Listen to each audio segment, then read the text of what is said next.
This episode of Skirmish Supremacy is brought to you by Reformation Brewery, the official beer of your game night.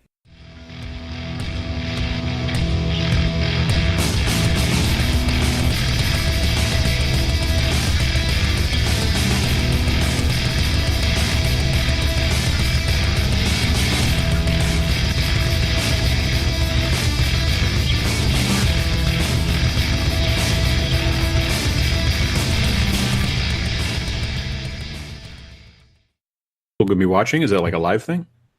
No, this isn't live. We just record it this way and then I see. Got it. Just pull it. Cool. Yeah, it's great for this if you haven't done podcasts before because Google Hangouts Live on Air does like pretty much like an auto balance of volume. So it's a lot less editing because I'm lazy. Sure. So there's always that. But anywho, folks, welcome back to another episode of Skirmish Supremacy.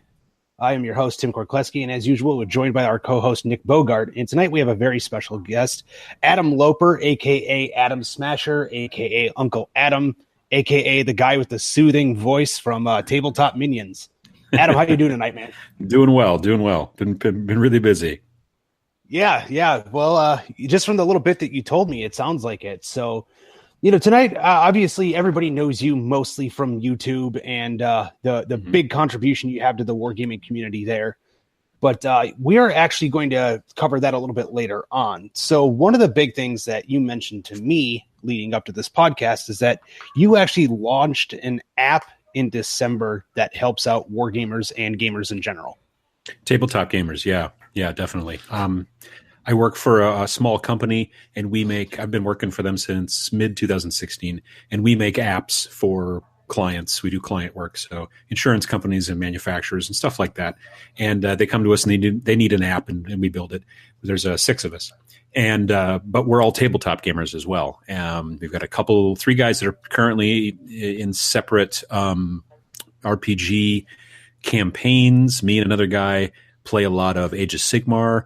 He's thinking about getting into bolt action as well. We've got a couple of us are starting to kind of get into Commander, EDH for Magic. And then several of us are also, to some degree, are board gamers as well. So we've got the 4 big genres kind of covered. And they kind of had this idea for this app before I started working there. And so they started kicking around the idea. And then when I got hired, they were like, well, this will be, I think, really helpful. And because I've got a background in design, so that's what I was hired for, but also the marketing and the video and all that kind of stuff, and also background in games. So yeah, it's something we've been doing on the side, but in between paid work and things like that. But we were finally able to launch it just before Christmas 2017. So it's almost 2 months since we launched it, just barely. And it's mainly designed to get tabletop gamers to be able to find each other.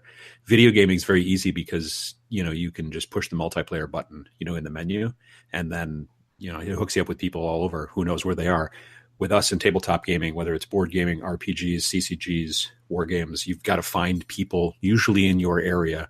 And that can be a little bit more difficult. Facebook has got groups and things like that, but they can be very separate. They can be very sort of hard to find sometimes. You'll find an event that's been posted to this group, but not that group, and back and forth. So what we're really trying to do is make the app about the events. We're not just, some people are like, oh, so it's like Tinder for gamers.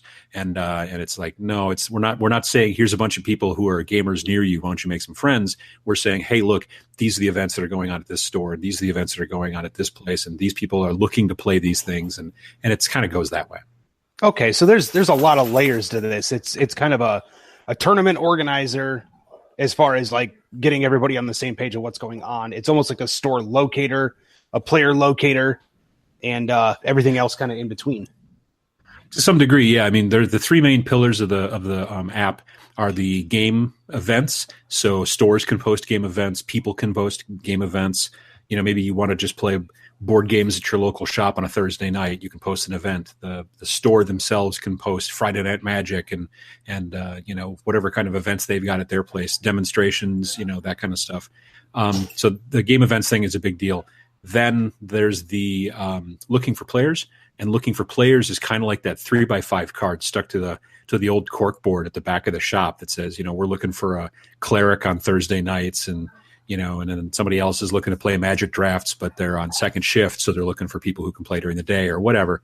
So that's what that is. Looking for players is a place where you can post a thing and say, I want to play this game, or this game. I'm open to whenever. This is, I'm free on weekends, that kind of stuff. And then people can send you a message in the app. And then the last pillar is the store finder. We just recently passed 5,900 stores worldwide in the database. So, all you have to do is type in your zip code, postal code, or just the name of the city or whatever, and it will show you tons and tons of stores that are near you. I was just actually talking to a guy earlier today that I know that said he was on a business trip and he was traveling by car from, I think, Eastern Tennessee to Missouri. And he said that he was just using the app and pulling over and finding game stores along the way and stopping and looking for stuff. And he, so it was really nice to hear that kind of thing.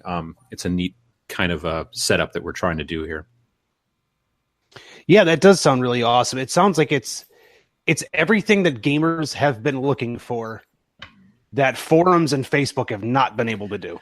Right. Yeah. I mean, it's made by gamers for gamers. That's kind of the trick. We're looking at, because none of us is a store owner, so we went out and interviewed a bunch of store owners in Wisconsin, where I'm from, to try to find out other things that they were looking for and things that we hadn't thought of. So with those different pieces of advice, from store owners, and then what we knew as gamers, we used that to kind of direct and to sort of design the overall experience when you're trying to work with the app. There have been other apps out there, like I said before, who've tried to do the same type of thing, but more often than not, it is a situation of them, like the app is again like, well, here's some other gamers who are signed up with the app and they live near you. Why don't you make some friends? And gamers can be kind of, introverted. We all know that. So, the events are what we kind of want to lead with. So you can find, oh, wow, they're playing, there's an X-Wing, thing at the local shop. And I just moved here and I like to play X-Wing. So now I know I can stop by and check it out. And then maybe the next time I'll bring my ships and we'll sit and play or whatever, that kind of stuff. It's really nice to have that kind of access without having to go dig through Facebook, go dig through Google, dig through a bunch of different message boards and all that stuff. Once that spot, throw it up and look on your phone and you're set to go. Right, because that is one thing that I can honestly say that, Nick and I have dealt with that on numerous occasions when, we'll link events to stores and everything else. And eventually, depending upon what's going on that day or that week, your event that everybody was excited about and wants that information on just gets buried, for lack of better terms, to the point to where, people either forget about it or they kind of get sick and tired of digging for it. And then, a lot of times, if they don't just give up entirely, they'll finally message whoever they remember is going and be like, hey, what do you know about this event? Mm-hmm. So in a way, it's kind of inefficient. So I guess as far as that goes, like there's going to be so many events that are going on. What does the app do to kind of drown out like the white noise? Because I'm sure if you're in like a major metropolitan area, like, Nick and I are, we're in the Atlanta area. There's 3 major game stores and a bunch spread out amongst the city that I'm certain that in, say the Atlanta area, that things would get quite loud, for lack of better terms, really fast. Sure. No, absolutely. I mean, the main thing right off the bat is that there's a filter. We've got a filter built in that is user controllable. So we don't have an algorithm like Facebook where we only show you things we think you want to see or things we want to show you or things that somebody paid to, boost. We show you anything that is within the filter's parameters. So there's a range filter, so you can say I only want to see stuff. Let's say up to the minimum is 5 miles. So I only want to see stuff 5 miles from my house, but you can also crank that all the way up to 1,000 miles. So you can go through and change that. And then there's the 4 genres. There's the board games, RPGs, CCGs, and war games. Let's say you only play Magic. You can turn off all the other ones and then only see the CCG events. Or let's say you like to play board games and also war games, but you're not keen on the other 2. You can turn those other 2 off, the RPGs and CCGs, and then you'll just see stuff that's board gaming events and war gaming events. So you can help to kind of cut down on that that overload, which we will eventually most likely get to. You're depending on where you live. Again, if you're in the middle of Wyoming and there's nobody around, it's a little bit harder. But if you're in a major metropolitan area, especially someplace like, like the Atlanta area, I did an interview with Gigabytes Cafe, which is in Marietta, and they're a big store from what I understand. That's like 9,000 square feet, he was telling me. So, and they do tons and tons. So that kind of stuff, we want to make sure that people can kind of track that stuff, but we're not overloading them. And you're right. I mean, Facebook right now, if you go to Facebook for gaming, you're also seeing all the other information, all of the stuff that your, Aunt Susan's putting up, and the memes and the this and the that. And we just wanted to make something that was very directed and very easy and quick to use and would allow you to do all kinds of cool stuff and set up, games with people. Right. That's awesome. So and I take it as far as that goes, the filters pretty much just go for the genre, not so much like, well, I only play 40K in Age of Sigmar, so I can turn off everything that's not 40K of Age of Sigmar. It's not at this point. Wargaming. What we're going to do is one of our going forward with a roadmap is we're going to also just have you have the ability to search. So you'll be able to, if you're in the game events area, you'll be able to hit the search button and then search for, let's say, just X-Wing, or search for, whatever you're looking for, and it will do a keyword search and pull that information. If you're in the game events area, the plan is right now, it will show you game events first, but if you typed in X-Wing, after that, it might show you, like stores who mentioned that they sell X-Wing in stock and they're within a certain range of you. If you're on the store page and you do a search, you'll find the store listings first that match your keyword, and then maybe after that you might find game events or LFPs looking for players. So yeah, that will be coming soon.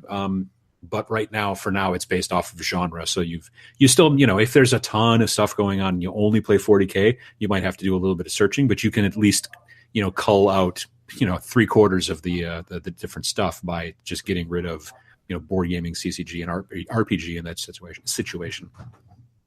Right. And that makes perfect sense. So I guess, again, if you play all four, then yeah, you're going to kind of subject yourself to your own version of white noise. To some degree. And then you can just change the distance. If you play all four, you might be like, well, I'm not going to travel more than 25 miles. And then that'll reduce the number of things that you'll get, at least until, like I said, when we get to the point where we decide to either change the filter to make it a bit more specific or just start using the search functionality more. There'll be that too. Right. And that makes perfect sense. So I guess the premise of it sounds amazing for what it is. Mm-hmm. But overall, like, what out of the stores that you've reached out to, what has the overall response been of the use of the app? So far, the stores that have reached out to us have been pretty happy with the ease of use and that kind of stuff. What we're doing is, so like I said, we've got 5,900 plus in the database stores worldwide. What we're trying to do now is to get stores to reach out to us and get verified. So like I mentioned, Gigabytes. Gigabytes was one of the first ones in our area. Well, they were one of the first ones the first week that reached out to us right away and said, hey, we want to be verified. And for verification is free. It's very simple. All we just basically do is we maybe go look at your Facebook page or your website or whatever, try to find a phone number, and then we just call to make sure we're talking to the right person. It's not somebody kind of messing around. And then we just take your username and we just link it to the store. And then there's a web-based store portal, which allows you to go in. You'll be able to set your hours and show that stuff in there. You'll be able to put in a description, picture of the store, profile image, and you'll also be able to post events. And when you post events, then in the overall game listing of all the events in your area, the ones that are actually posted by a verified store will have an extra little line that will say event hosted by such and such games or whatever. And so they'll stand out from the other events that are from just regular people or whatever. It gives them a little bit extra credence. Also in the profile, when you go look at the store profile, they'll have this little V icon and it'll say verified store. So you'll know that it's a store that's actually in control of its, listing in the store finder. So the stores that we've been talking to have been pushing it more and have been, saying this is a really cool idea. And they've been talking a lot to the people who, come into their store and say, look, start using this app because, this as well. You've run a Facebook page. When you post things on Facebook, let's say you have 1,000 likes for your store, you're lucky if 100 people see it. You know what I mean? Right. That's very true. Yeah. So that's the thing that we've been pushing is we're telling people, look, if you want people who like your store to actually see the events, And their thing, all you got to do is just tell them to download this free app, and then they just get on there, and then they'll see your stuff. We guarantee, as long as they've got their filter set right, they're going to see it. We're not throttling anything. We're not algorithming, which I don't even think is a word. You'll see the stuff. So that's where we're pushing right now. We're going to the GAMA trade show in mid-March, so in a couple more weeks in Reno, Nevada. And so we've got a booth there, and we'll be talking to, I don't know, they said something like 750 stores are coming to GAMA. So we'll be there talking to them and getting more of them signed up and that kind of stuff. I mean, we're still just starting out. Like I said, it's been 2 months, and so we've got the tires kicked. We've got new features coming, and now we're just getting more people involved. Yeah, it sounds great. And, not to quote my day job, but I think right now it's up to about 800 various stores that are signed up to be there. So yeah, that number's increased a little bit. Yeah. Cool. So as far as that goes, I mean, we've talked stores, but on a global use level, especially looking at, Europe is a prime example of that, where it's much more game club oriented. Is there an option on there to set up your game club? Because it sounds like you're setting everything up right now, which is amazing for stores to verify themselves. Sure. But are you going to be doing the same thing for a game club? Game clubs and groups will be launching before we get to GAMA. We're in the process. It's being tested right now. So yeah, that's the next big thing on the roadmap. And like I said, it'll be launched before we get to Reno. So what we're going to be doing with game clubs is we're going to allow people to set up a club, and then put information in there. There will become a new tab over in the menu that will allow you to go to groups and clubs, and then search for groups and clubs in your area. And then there's kind of like a profile page that will explain like what they do there and all that kind of stuff, and show like a member list and all that. And then you can ask to be a member, and then it's pending, and then they can let you join and all that kind of jazz. And then you'll be able to see the club events and that kind of stuff. That's going to be launched very soon, because we understand that in the UK, specifically in wargaming, club play is really the big thing, because they don't really play in stores too much over in the UK, from what we've learned. I mean, just from talking to people that we know from the UK, obviously, and you know this as well, because the stores are usually so small, there's not that much space. So what a lot of wargaming clubs do is they get together and they rent some sort of space, and then they have Mondays, Wednesdays, and Thursday nights or something, and someone has a key to the place and whatever, and they go in there, and then you can go, but you have to pay your dues and all that stuff. So we want a way for those groups and clubs to not only be able to communicate with their members and put up events and things like that, but also to be able to recruit.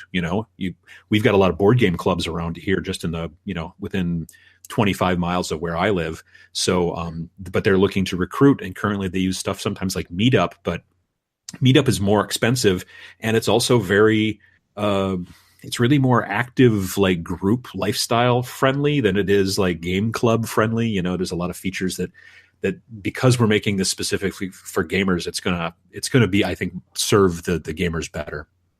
Yeah, I tried having my hand at Meetup a few times, just seeing how it would go for events, and I kind of ran into the same thing where, unless you have something that's already large and very established, you're basically chucking $25 out the window for no real reason.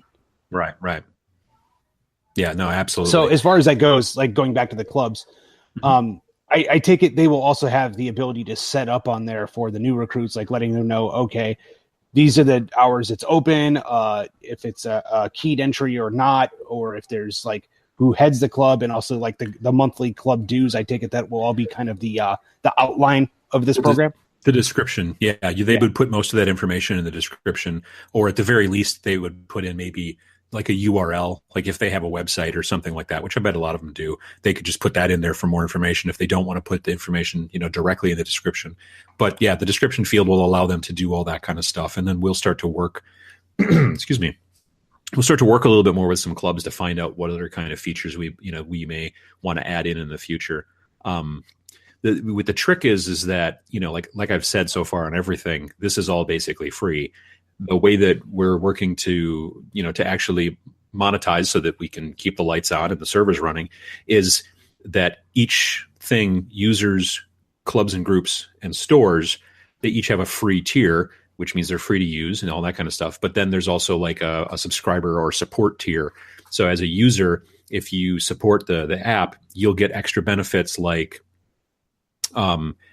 basically it's just like you'll be able to post things that are not at a game store. Right now, there's no way for a regular user to post anything that's not at a game store.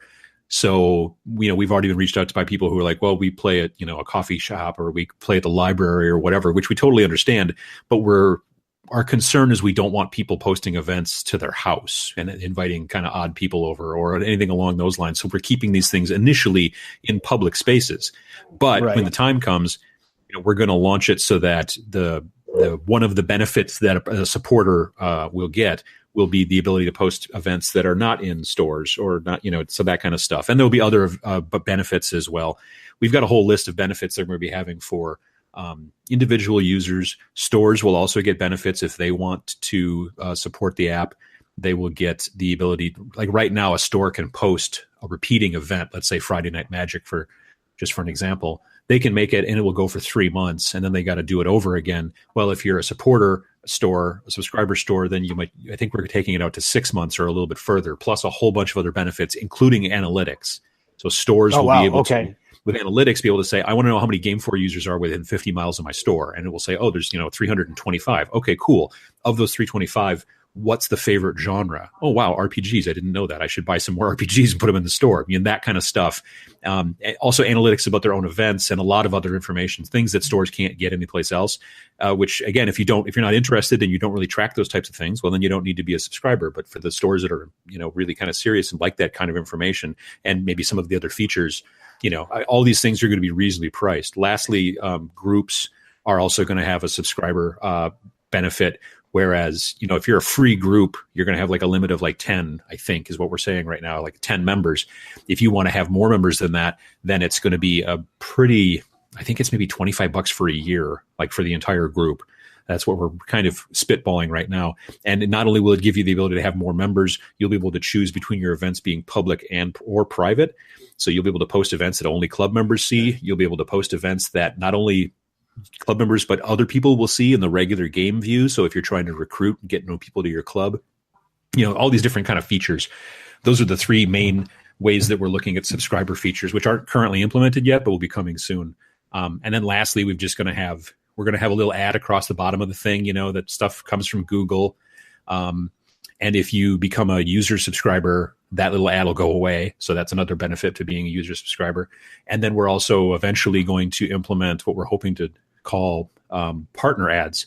So game manufacturers, game accessory manufacturers, stuff like that will be able to advertise specifically to, that's the plan at least, is make it so that, let's say your Fantasy Flight, you're pushing a new board game, you want this to be seen by people who like board games, not to people who filter out board games from their list. You know what I mean?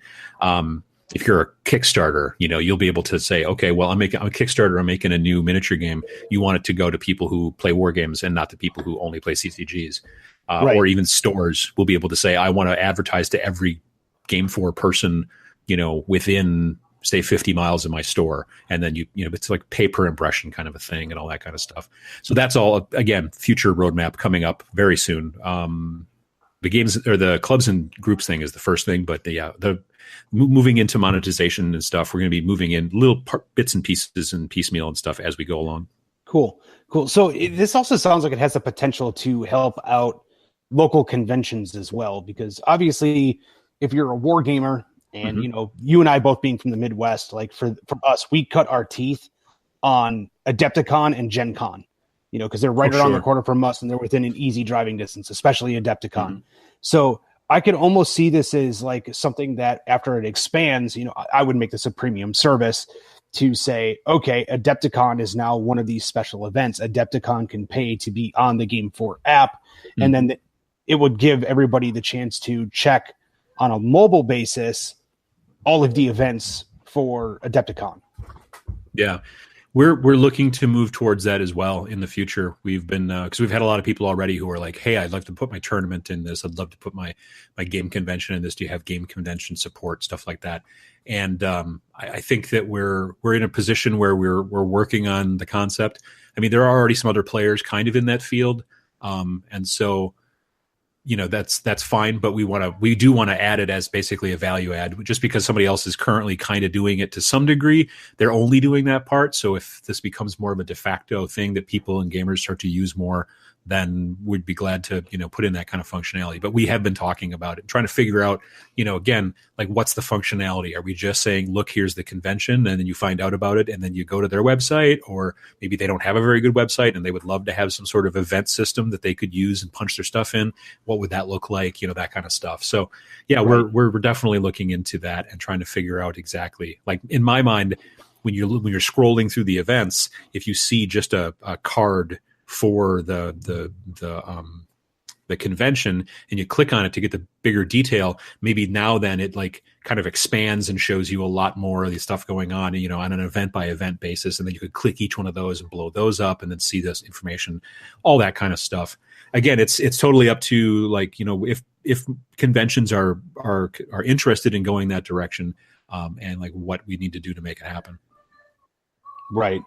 Because I could definitely see that, being something to where if you're a newer convention, especially like GameFor at that point, if that was an open option, would become an invaluable tool. Mm-hmm. Because, Nick and I can attest to this, even being in like the Atlanta area. We know there's conventions that happen, but outside of like MomoCon and DragonCon, we're like, I don't know. I know there's something. Yeah. And that's about as far as it goes. We're going to a small little convention in Manitowoc, Wisconsin this weekend called Fire and Ice. It's about 600 people. And we're going to go and like as a company, we've got a booth. So we'll be talking to people and that kind of stuff. But yeah, there's a lot of little conventions all over America, really. And I suspect also just the world too. But I know definitely, like, again, like you said, coming from Wisconsin, there's a lot of little conventions all throughout Wisconsin, all throughout the year. So yeah, and it definitely... With everything going on, we always find out about the big ones, but I think something like this would really help open people's eyes to the smaller conventions around them. Mm-hmm. Absolutely. So, yeah, so overall, GameFor sounds like it's an amazing plan, and I can almost guarantee you're going to have a lot of stores jump on board at Gamma, just because this is something that a lot of stores have been wanting for a long time. Because a lot of the typical store finders that happen on websites do not translate well to mobile, so. Yeah, unless people are sitting at a computer, they're almost never going to find your store. So it's kind of especially in today's world, it's kind of a lost cause. So yeah, I know exactly what you mean. Like this.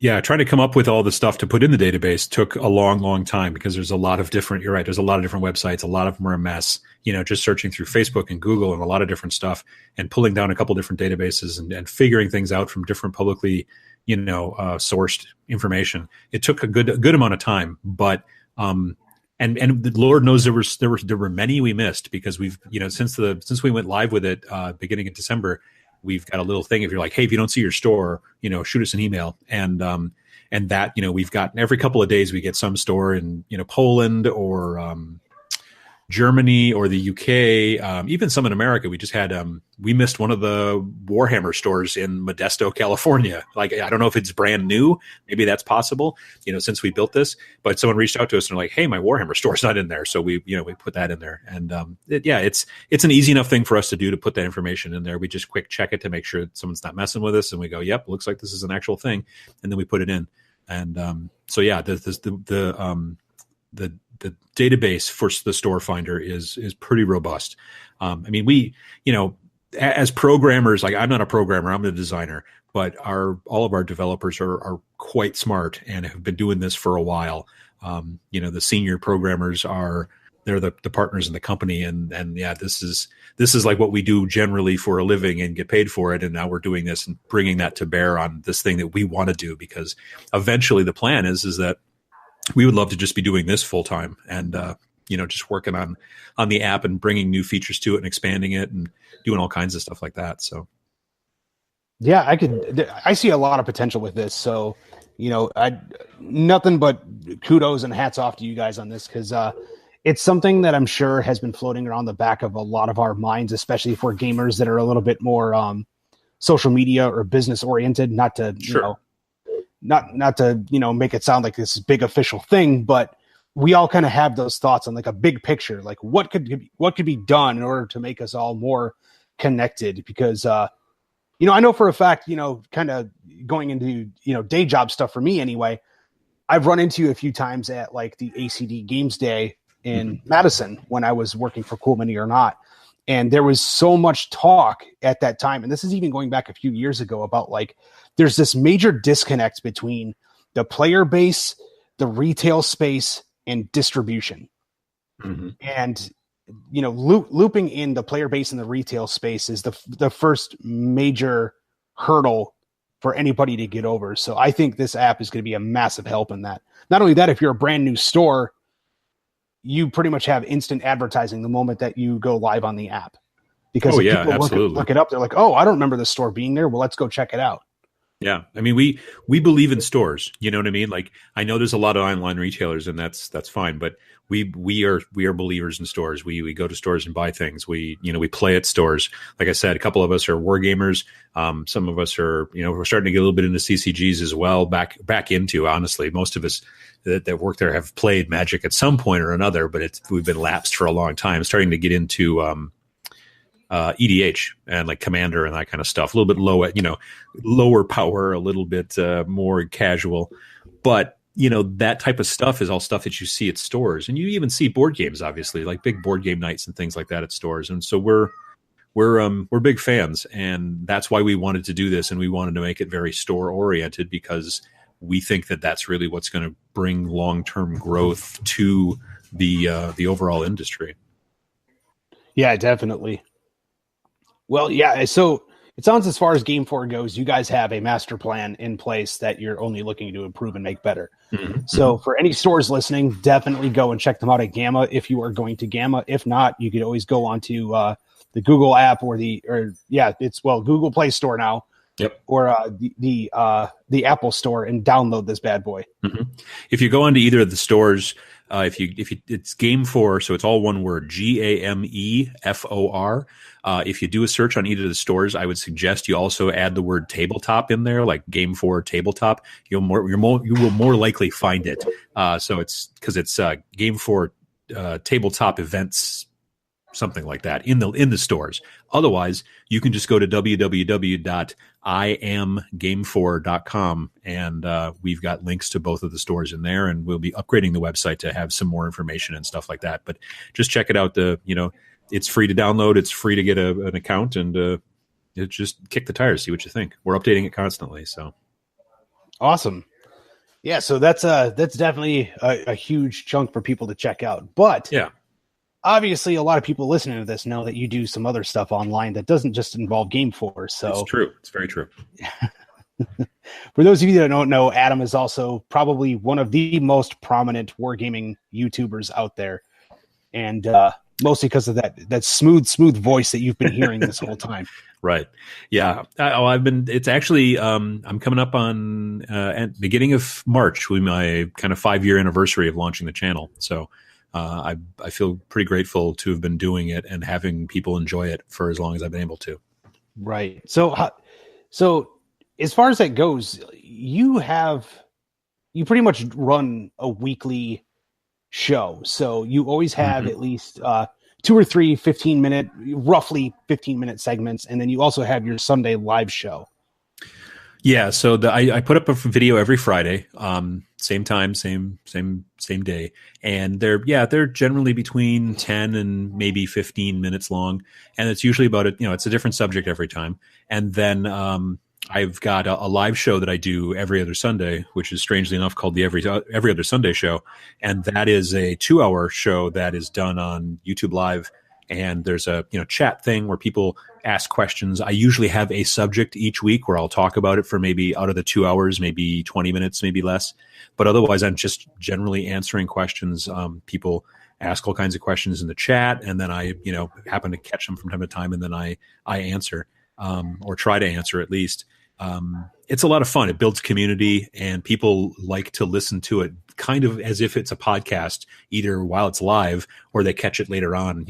Like right now, probably you at home listening to this are probably painting or building or something along those lines. So that same thing, the live show works pretty much the same way. It's not very visually interesting. It's more often than not just a camera pointing at my face. Every once in a while, I cut away to a second camera and show you something maybe. But yeah, it's mostly just kind of a chat show. And it's been working out really well, too. I've been doing that one actually I think that show has been almost 2 years old now. Right. Yeah. As you know, I've noticed that one pop up in my feed a little bit more as you've kind of been going on with it. I honestly have not had a chance to sit in on any of your Sunday live shows just because usually my Sundays have been jam packed with something going on to where sitting in front of my computer is just, it's not happening. Right. So Yeah. it's one of those I keep wanting to, though. I need to find a Sunday with nothing going on. Yeah. I mean, it's nice because, like I said, as soon as I get done recording it, within about half hour, 45 minutes, it's a new, recording in my YouTube channel, and I didn't have to edit it or do any of those things, which is really actually convenient. But yeah, it works out really nicely just for getting information out there and getting people involved, and people, I think, feel a little bit more community when it's a live show. Even if they catch it later, they know that, people are asking me questions and I'm answering them and that kind of stuff. Right, which makes sense. So as far as the standard Friday shows, you typically stick within 15 minutes. How much time do you actually spend editing that 15 minutes to get the content that you have? These days, let's see, it depends. I mean, it usually takes me, if it's a 15-minute show, it might take me a half an hour to shoot. So there's a little bit of setup and stuff. And then, there's times when I kind of start over or whatever and all that kind of stuff. And then there's the finish, taking things out of the cameras, the cards and all that stuff, and the camera and the audio and all that kind of jazz. When I then start editing and going that direction, a very simple video where it's basically me kind of being philosophical and talking about wargaming, and there's not much like B-roll, like a second kind of like camera or anything like that, or there's not a lot of insert graphics or anything along those lines. Those videos can be edited sometimes in as little as like an hour, because there's a lot of stuff that I'm doing in the background and color grading and messing with the audio and all that kind of junk. The audio is recorded actually on a completely separate device. I don't record the audio into the camera, so I got to sync it up and all that kind of stuff. But then the videos that I do, like with Sam Lenz, for example, painter extraordinaire, those videos, there's two cameras, and so they take a good deal longer to edit because you're hopping back and forth between the camera pointing at his face and the camera pointing at what you hope is the miniature usually.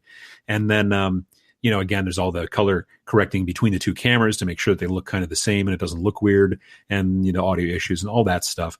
So, and then of course it's uploading, and then it's putting in all the right tags and the descriptions and going through all that stuff. I mean, on any given week, just for the regular show that I do on Fridays, it's as little as maybe 3 hours and as much as maybe 8, So, so that takes time. And then I've got the every other Sunday show, which is just a bit of, it's usually 2 hours, but there's a little bit of setup and a little bit of takedown kind of. And then I do monthly also a private video just for my patrons. I've got a Patreon account. And so, for the people who are in the Uncle Adams or regulars, which is the $4 level, in Patreon, then I have a live show that they can watch and check out. And, so that in that situation, like my normal live shows these days, I usually have between 300 and 400 people watching, at any given time.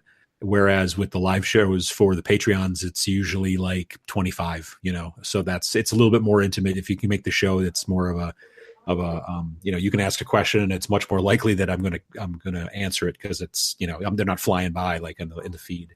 So yeah, the biggest live show I ever did, I think, was a peak concurrent of 800 and something. And that was back when 8th edition launched, and I talked about 8th edition and all that kind of stuff. But, the 40K stuff puts asses in seats, as they say. So, that was kind of expected. Right. It's funny because Nick and I have talked about that on a few occasions about the fact that we really, at this point with the show, obviously we deal a lot, for any people that are just now listening to us for the first time, or any of our longtime listeners, you would know this. We deal a lot with like either small 1 or 2 person mom and pop companies, or a lot of up and coming companies. We're kind of firmly of the belief that Games Workshop does not need our help. So, we really stay away from, the Games Workshop stuff. Doesn't mean that we haven't thought about covering it in some aspect. Sure. But, as far as like talking about it on a regular basis, it's something we've kind of shied away from in order to give, smaller companies a spotlight.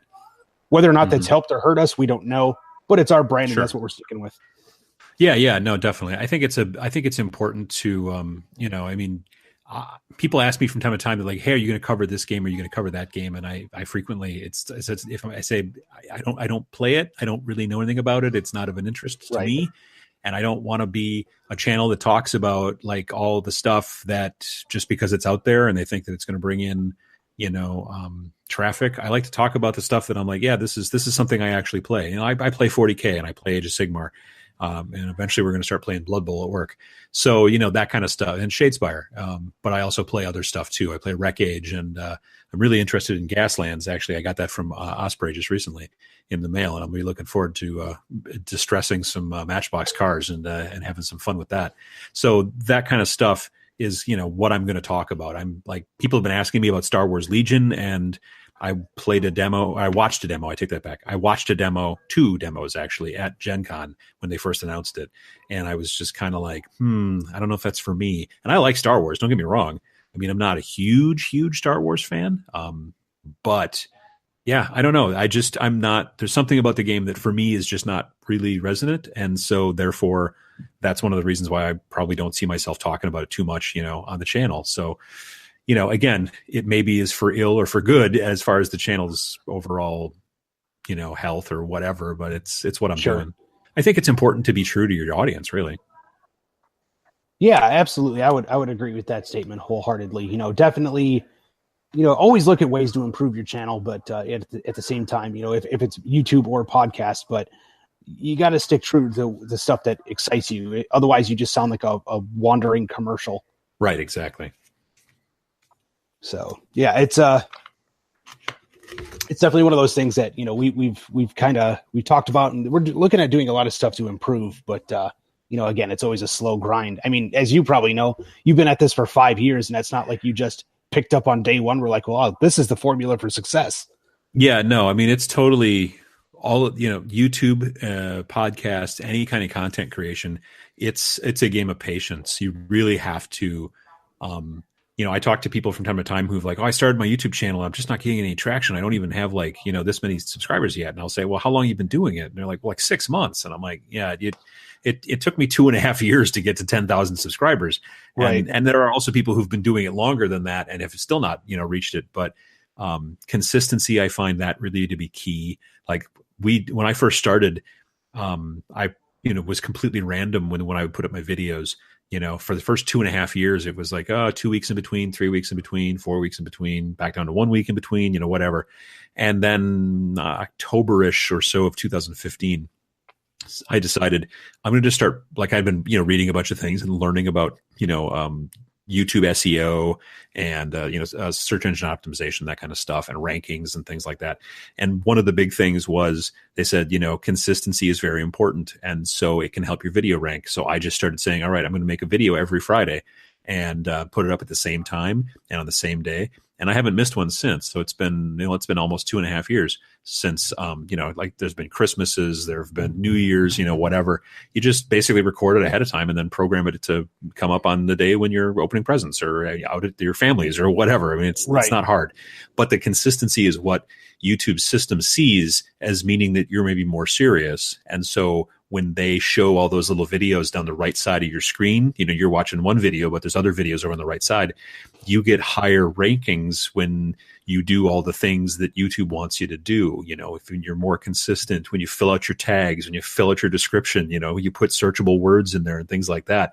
If you put up a video that has bad sound, so YouTube can't even barely tell what you're saying, so it can't do the automatic closed captioning.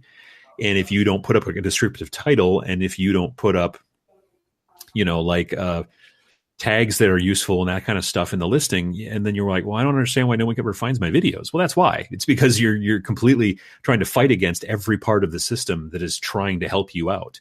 I had a guy that I knew who was doing X-Wing bat reps, and I wanted to go look at his videos, and it took me forever. I had to eventually go to his website, his Facebook, and look until I found one that he had linked to, because he had never used the term X-Wing in the title. He'd never used the word bat rep in the title or the description.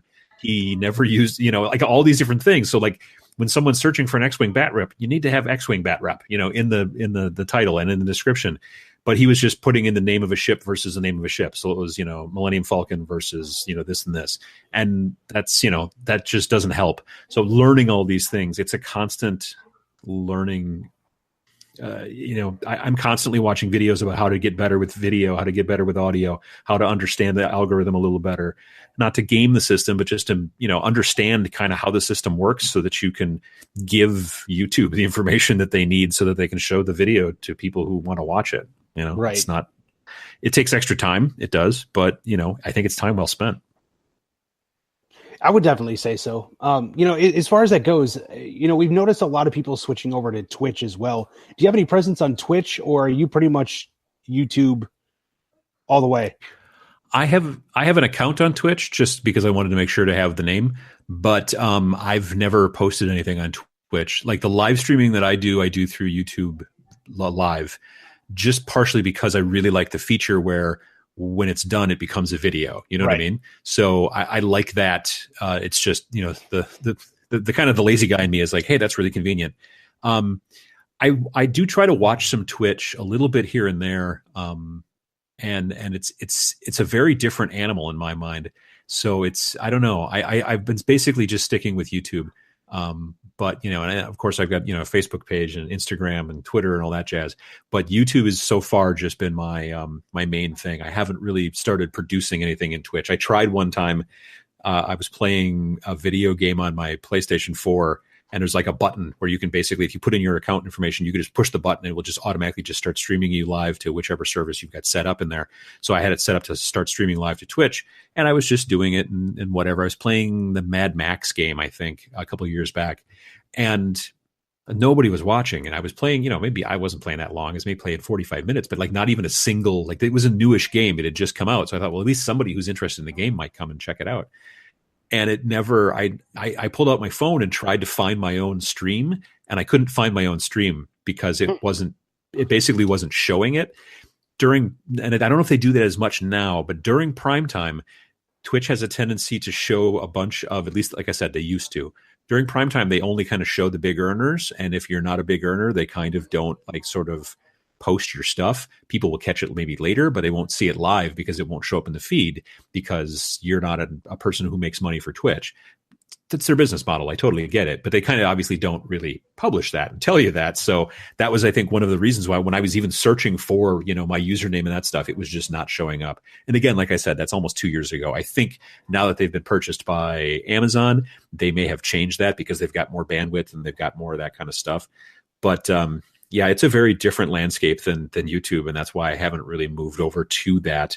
The reason that a lot of people are liking to move over to Twitch, from what I can tell, is because then they can go directly to subscribers, and then there's a more direct advertising. And that's not even an advertising model; it's just a monetary model where they don't have to worry about, you know, the adpocalypse and this and that, and you know, making sure they don't swear or whatever the deal might be for their particular channel. Right. Yeah. If it's the swearing thing, well, then we're never going to see any monetization on YouTube ever, because I think this is probably one of the cleanest episodes we've ever had, to be honest with you. So, yeah, it's just, you know, I mean, again, like I said, the closed caption thing, if you're speaking even vaguely clearly, it can kind of tell what you're saying, and that's useful for people who can't hear, you know, because they can see the closed captioning. But it's also useful just for indexing, for knowing if you happen to not mention, you know, specific game in the you know, in the actual title or description, but you talk about that name of the game several times in the video. When people search, they'll be more likely to find it because at least YouTube knows the text is in the actual video. So, yeah, I don't know. The monetization thing for me, honestly, and I'm knocking on wood here, has been, I've had one video demonetized since all of this kind of shenanigans went on. And it was the pitfalls of stripping, which I was talking about stripping paint, but I can see how the algorithm would be like, hey, you know, but then all you do is just say, manually review this, please. And then I think 3 days later it went back up and it was fine. I mean, it was an older video, so it wasn't really particularly making a lot of money anyway. So that's fine. But that's the only, you know, demonetizing that I've seen on my videos. But again, I do keep them pretty PG. Right. Because again, I'm really like the big thing that I'm focusing on in the last several years in my videos is trying to get new players into the game, trying to get new players into wargaming. And I have to assume that a lot of those new players are probably pretty young. I talk to people frequently who are like, "Oh yeah, my kid loves your shows," and so that's why I try to keep it pretty clean in that situation. But it just the fallout to that, if you can call it fallout, is that I don't usually have too many monetization problems. Right. I could definitely see that. So, I mean, as far as YouTube goes, you've definitely been at it for a while. And I know you've posted numerous videos about how to be successful on YouTube as far as wargaming goes. It's more wargaming specific and whatnot. But I know that you also cover a lot of different shows as well as far as like conventions. You are going to be at Adepticon this year, right? For those that actually want to come and say hi to you in person. Yes. Yeah, I will. I love Adepticon. For me, it's like a 3-hour drive, maybe a little bit less. So it's great. Just the fact that I get to live close enough so that's really nice. I went to the Las Vegas Open back in January, and I'd never been to Vegas before. And it's not that I'm afraid of flying. I'm kind of annoyed by the general security stuff and all that jazz and the overall process. So, LVO is a great convention, but I do wish it was a lot closer to me so I could just drive to it. So that's maybe one of the benefits to me for Adepticon. The other big benefit is just it's the biggest wargaming convention, I think, in America. There's tons of stuff going on there besides just, say, the tournaments and stuff. There's demos. There's the hobby seminars, which are like it's the only situation where you can have like a class with like a person who's an award-winning, painter, and they'll teach you how they do their things and whatnot, whether it's a sculptor or a painter or right. All kinds of stuff like that. I'm doing 2 seminars actually in the hobby thing this year for YouTube.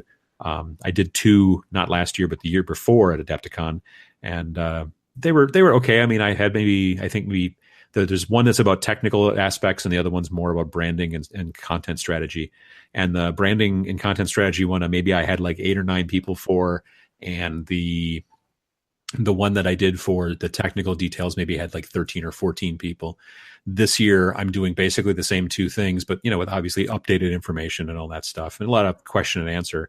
And both of those are sold out at 24 seats. So I think that there's more interest to some degree in people wanting to make more content and get into that stuff, which is great. I think anybody who's interested enough in their hobby should look into trying to make content for it, whether it's a blog or a podcast like yours or YouTube or Twitch or whatever, because you get better at it. You get more feedback. It kind of drives you forward in your hobby anyway, so.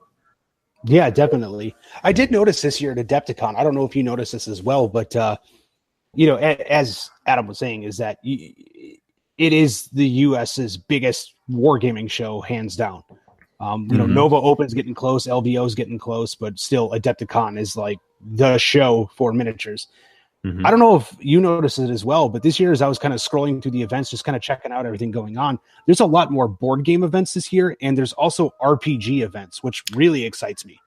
Yeah, they are starting to kind of spread out a little bit. I know a lot of the board gaming stuff early on was like, well, at night people are, they want a board game after they've been wargaming all day, and that's cool. I mean, I'm very singular, I think, in my interests. So I'd pretty much just like war games. I don't really play board games. We're starting to get a little bit into some Magic just for grins, because it's quick and easy to play during lunch at the office, especially if we're just playing, EDH.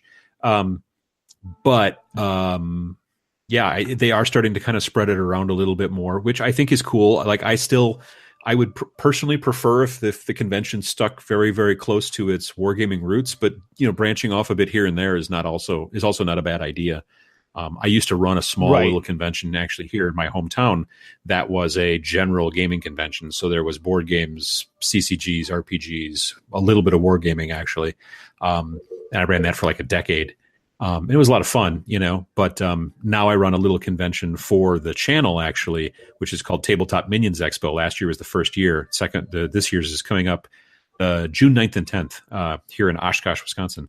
And it's basically just a very, very small, like last year we had 65 people. This year I expect we'll have a bit more.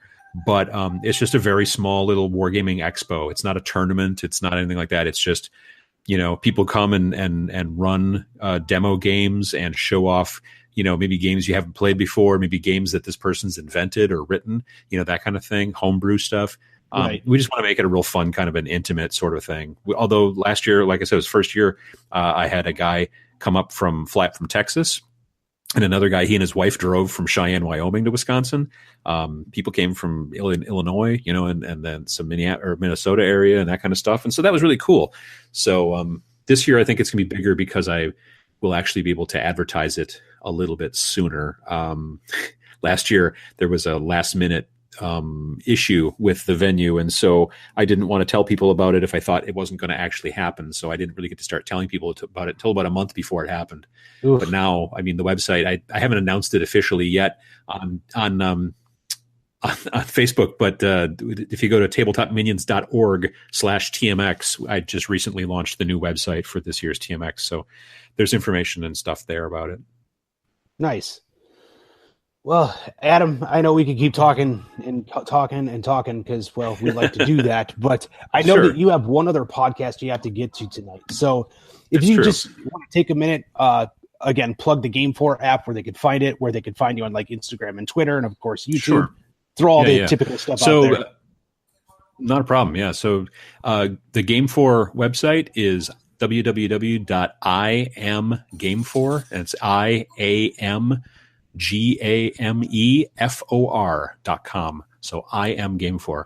And you can go there. There's links to both the Android and the iOS version. So you can go directly to those app stores and download it. Otherwise, if you go to the app store, if you search for GameFor, I would also throw the word tabletop in there. You're much more likely to find it pretty quickly. There's, millions of apps in both of the stores. So check it out. And if you like it, tell your friends and tell your local stores. Tell them that they can reach out to us and contact us.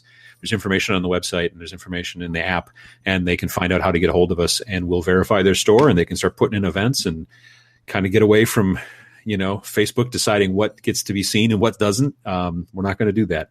And then as far as Tabletop Minions, it's just Tabletop Minions at, so facebook.com/Tabletop Minions. It's Tabletop Minions on Instagram and Twitter.